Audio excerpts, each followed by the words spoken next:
You're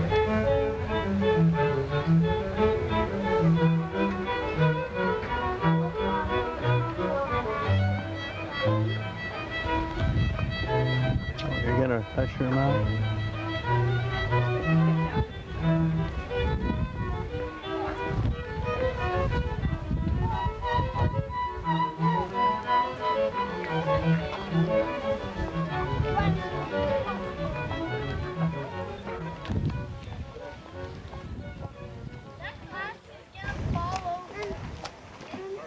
House.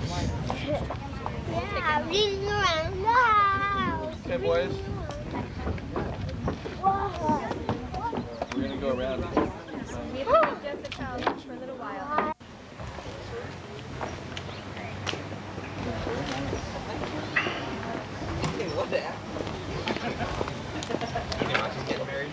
Ice for the bride. Oh, no. We weren't going to do interviews. Okay, sorry. Okay. Yeah, sorry. Yeah, no. All right. Bye. Yes, Linda wants that. Sorry. Yeah. Oh, I see, right here? Hey, we just You're being can't silly and down. I know, you got a picture of Krista. Oh, yeah. Oh, yes. Oh, wait. We don't want the mirror in the... That's okay, well, I Look know. at, look here. I was thinking here. Right here? Yes, a second, no, there we go. Look here. My brother just Thank rubbed it you. off. Yeah, no, it's not, line. Yeah. Nikki. Hi. Oh, dear. Do you want to sit here? Yeah. Oh, I feel pretty good. A little thirsty, but that's okay. But There's water. Certain things are cool.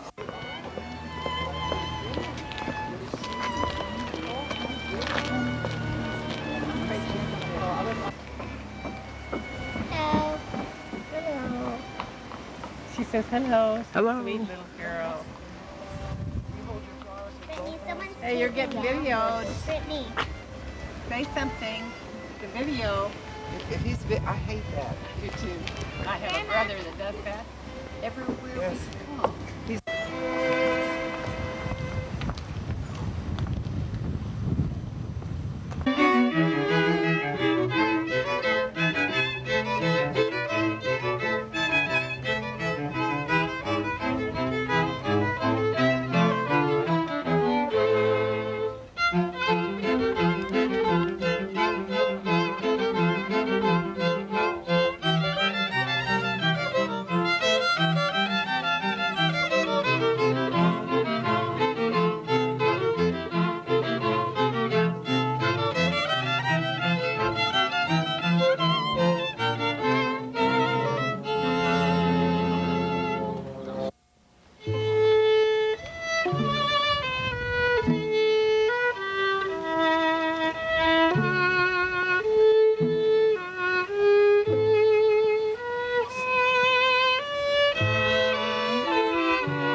One day, a record will show 15, 1999, Jonathan Hobbs and Krista Arnon became husband and wife. But what no record will ever be able to show is what really happened. It'll never be able to show that, it'll never represent this magnificent old building here at the Elliston Winery Vineyard. I don't think they make wine anymore here. It'll never be able to show the magnificent setting here, the northern end of the Sunol Valley, those trees, the whole place. You just can't describe it. You can only experience it. You can't get it down on paper. It can only be a happening within each person. But if it is to be a happening within each person has to think. And if you will think, you will complete the beauty of the entire place. Because I think this place is beautiful because everything is doing what its nature dictates it must do. Trees are trees. Specific trees are specific trees too. And bushes are bushes, and flowers are flowers, and grass is grass, cement is cement. And because it all behaves, it creates that order which is necessary to beauty. And then I look at a sea of human beings, your faces. Are you in order? You will be in order if you also obey the essence of your being, of who you are and what you are, which means that you participate in this event with a living mind, that you think. About what? Well, it seems to me that the events of life define life for us. And therefore, at each event, we ask a question. That's the nature of a human being, isn't it? We question. Nothing around here questions that I know of except you. And so when you go to the birth of a baby, you ask, where did he come from? No answer. And you go to a funeral, and you ask, where did he go? No answer. We don't know where we came from, and we don't know where we're going. Except in faith, of course, if you have a faith that tells you. But when you go to a wedding, the question is not where you came from or where you're going, but what is it all about? And a wedding ceremony, well, not the ceremony, but the fact of two persons marrying one another gives us the answer to what life is all about. You know why? Because Krista and Jonathan marry because they love one another. And that's what life is all about. We are born, I think. I can't come up with any other answer. I've tried them all. We are born to love somebody and to learn how to let somebody love us. We're not, I don't think we are born to own a house like that or to drive one of the many magnificent automobiles back here. We're not born to have a title or an office. It reminds me of Aristotle, who says, things do not constitute happiness. Things complete happiness. But happiness is constituted by loving someone. He says that in his preface to Friendship. Happiness is constituted by loving someone. Now notice, he doesn't say we can't own cars or houses or have titles or have a lot of money. But just don't make them the essence of life. And I think, when we come to a wedding of two persons who mean something to you, they're special to you, or you would not have the privilege of being here. You say, my God, Jonathan's getting married. Krista's getting married. Look at them. And you like that. Yeah, they nod their head. No, not they over here. They nod their head. But I would say, well, I think you're happy because you have some kind of an idea what love is, don't you? And you want that for them, and maybe I can go a little farther and say, you know that is the purpose of their lives, and you're happy they found one another. But then, involve yourself. Say to yourself, yes, Jonathan loves Krista, but have the courage to ask, who loves me? Did you ask? Did you answer it? Or you say that Krista loves Jonathan also, but then ask, whom do I love? Do you love anyone? Did you ask? Did you answer? You see, my fellow human beings, it's so seldom in our world, which isn't any more fast-paced than any other world was. Shakespeare thought his world was too fast. we tend to get occupied with everything except our wife or our husband, our lover. And I think that's because that's where the essence of life happens. And it's a challenge. And we go play with everything rather than meet the challenge of life. Oh, if you have someone who's your wife or husband, your lover, put them first in your lives. They're all that matters. The rest is all toys.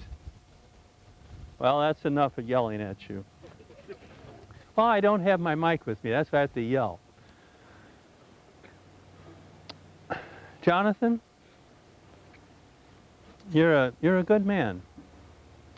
You're a good man. I said that too quietly as though we don't want anyone to hear it. And you're an original, Jonathan. You're also a very fortunate young man. You have a wonderful mother. You have her genes. Lucky for you. And a mother who, I am sure, poured out the strength of her being to see to it that in addition to your body, you also have a moral code, a set of standards. And she got you to live them. And likewise, Krista, you're a very fortunate person. You have your father, your mother, and you're lucky to have those parents because they gave you wonderful genes also. But I think that's a wonderful thing. You can't do anything else without it. But the thing they did was they got you to live in such a way that you've become a beautiful person. You're a lucky young woman. And now the two of you stand here and you're going to marry one another. Do you know why? I don't think you do. No, I'm not trying to be humorous here. You see, I believe that you love one another without a doubt, as I said, but you don't know why you love one another. And you never will. You see thousands of women go by and thousands of men go by and this, that, and you're okay, and then all of a sudden, along comes Krista, and brrr, marriage, or brrr, right down through your being. And likewise, Krista, across the screen of your mind, I hope he has, or I hope. What causes that? I don't know. And I don't think we'll ever know. Because, well, it's not to go into all that, but life is a magnificent thing. It's in its intelligence. But we aren't. And therefore life takes over and it inspires the right people to marry. I think that. And so you marry not knowing why. You marry out of mystery. So that marriage is a mystery to be lived. It's not a problem to be solved. Oh, it's a problem, all right. A lot of them, right? Sure, that's the nature of our lives. But marriage gives you the courage to live the problem, to embrace it, to make it a part of your relationship. It's like I was fiddling around with that oak over, I think it's an oak, it's a big tree anyway. And I thought, somebody told me once that a tree would never grow strong unless it went through storms, because that's when the roots grab and hold. And I thought now I didn't think, but I've thought that a long time, that's the way marriage is. When problems come, you grab and hold. You live the mystery, knowing that you're right. But to do that, it takes a strong person. It takes a person who is strong in the love of self. You have to love yourself to be a good husband, Jonathan. Love yourself before you love Krista, or you'll be useless. And Krista, it takes a woman who loves herself to be a strong wife. Otherwise, she's useless. It's sad when people marry because they need one another. What would I do without you? Well, I hope you do very well, because it takes strength of person to live a positive, productive, meaningful marriage relationship. It really does. That's the essence of it all. If you love yourself, you will be able to do three things. I thought I had better narrow this down. You'll be able to tell the truth, Jonathan, Krista. You think that's easy, maybe? It's not. Something happens when people marry.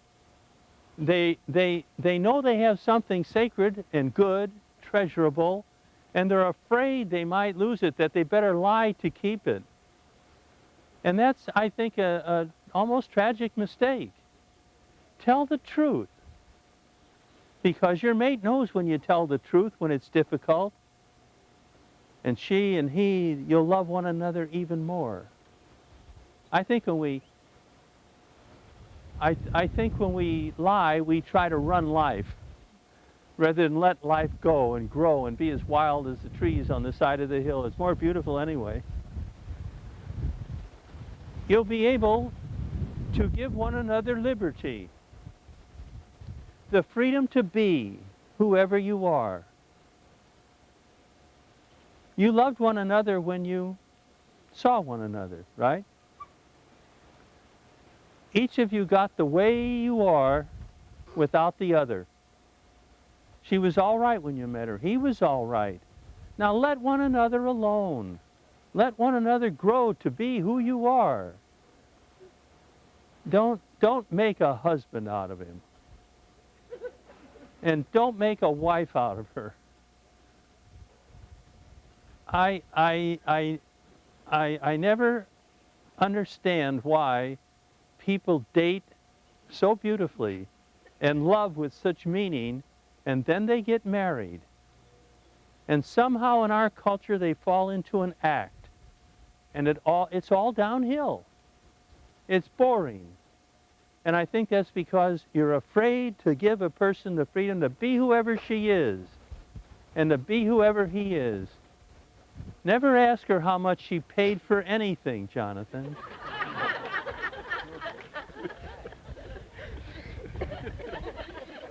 And never ask him how many beers he had while he was out. I didn't know what to pick for these people, but I guess it worked. Right on the nose. But we all do something. And our wives, at least my wife, she's so wonderful. I know she could ask me questions, and she never does. You know, about things she shouldn't ask me questions about. And I love her for it. No matter what I do that's stupid, she'll say, "You're stupid," but she loves me. And it's a great freedom, and I'd share that with you. Lastly, I'd give you the word of toleration, which doesn't mean to just tolerate or put up with, but that word, and I looked it up, comes from a Latin word, tolo, I carry. I carry. I will carry you. I'll carry you when you're a great success. And I'll carry you when you lose your job. And I'll carry you when you're happy, and I'll carry you when you're grumpy. I'll carry you when you're a blessed pain in the neck. And I'll carry you when you do the right thing and the wrong thing, when they like you and they don't. I'll be there. And perhaps the greatest of all, I'll carry you when I think you don't love me anymore. And that happens in all relationships as they grow. Everything around us, well, these trees, they don't look too good. Wait till they get taller. As things grow along, they go through stages of ugliness. And so do marriages. And that's when you have to say, well, I know you don't love me, but I love you. If you love yourself, you can do that. You don't crawl, oh, he doesn't love, I don't think,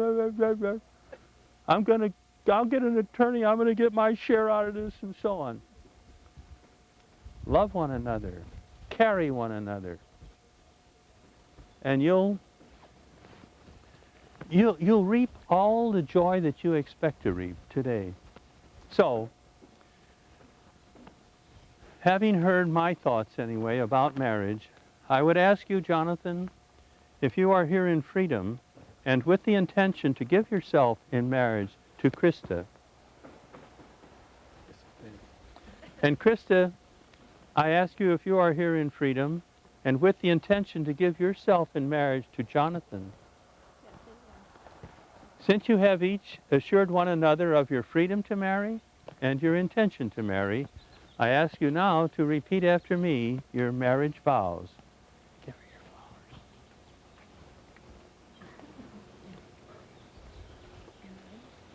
flowers. Oh, I'll hold it for you.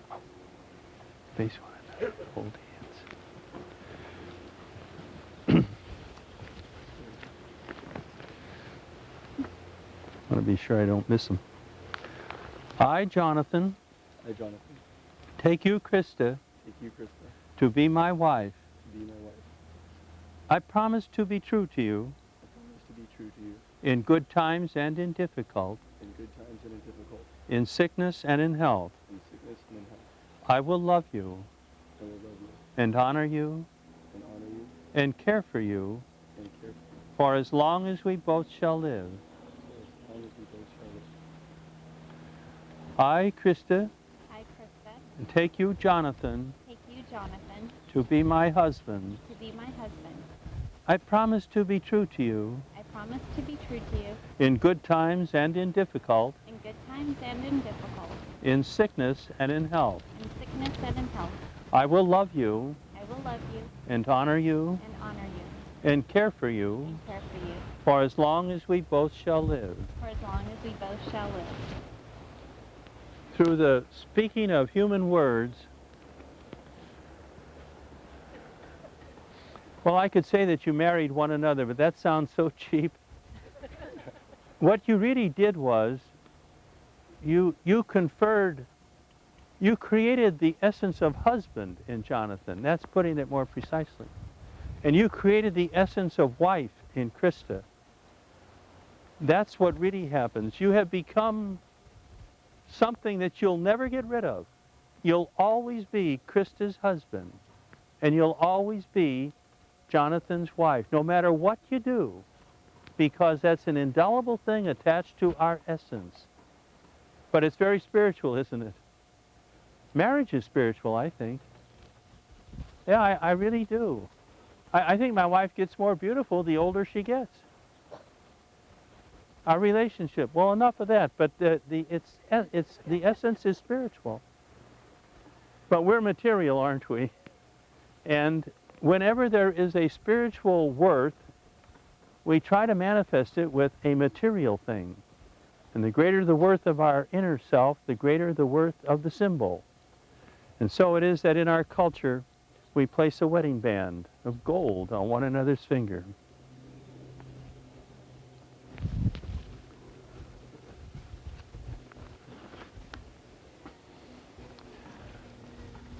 Say after me. Krista? That's all right. Just say Krista. I assure you of my love. I invite you to share my life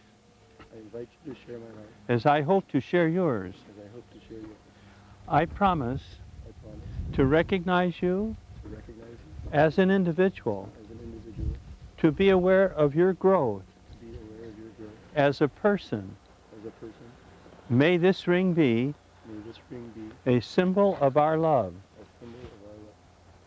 Put the other ring on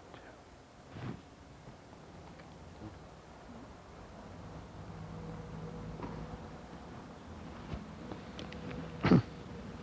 You want to face your wife. Jonathan, I assure you of my love.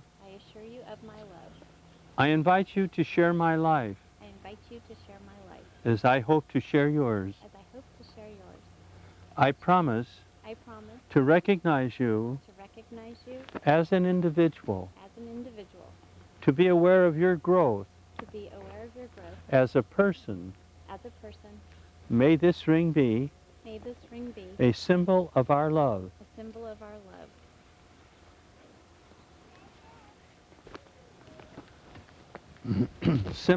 our love. They're just words, but later on, think of what you just said and live it. Put those rings to work. Once a day. What do you do every day? Wake up, I suppose.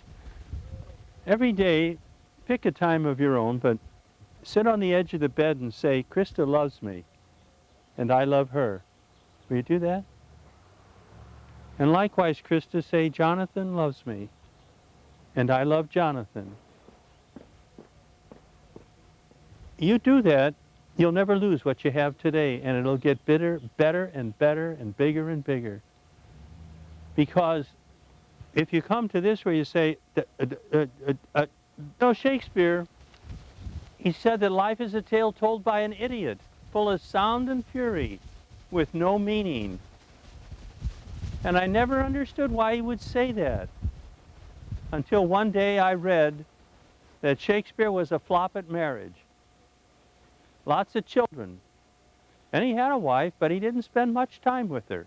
Spent most of his time in London with his writing. What a mistake. No wonder life was a tale told by an idiot. He didn't love his wife. Your life will have meaning. Shakespeare's didn't, but yours will, if you always prefer one another. And insofar as you live your commitment, your awareness of the worthwhileness of life will grow.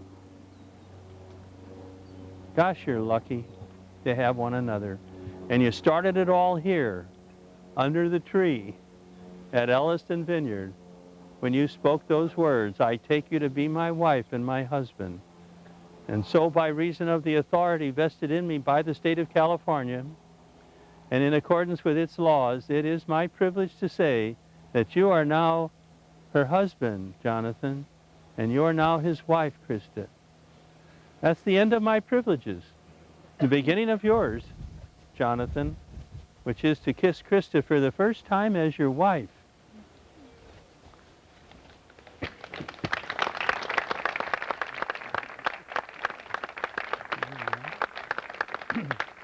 And well, go ahead. Is that all right? Yeah. They started playing. Why interrupt them?